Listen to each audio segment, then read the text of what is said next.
Til Rune Bagmand og til Kenny Hansen. I var i tvivl om, hvad en fiskerøjelinse er. Og der tænker jeg jo på at bare vise det til jer, fordi jeg har sådan en kamera tilfældigvis, som kan optage med sådan noget fiskerøjelinse. Så lad os se, hvordan det ser ud.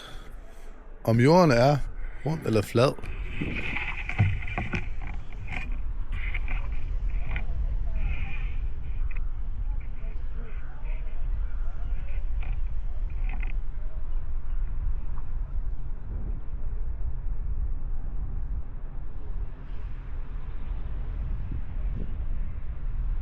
Det kan sgu godt være, den er rundt, hva'?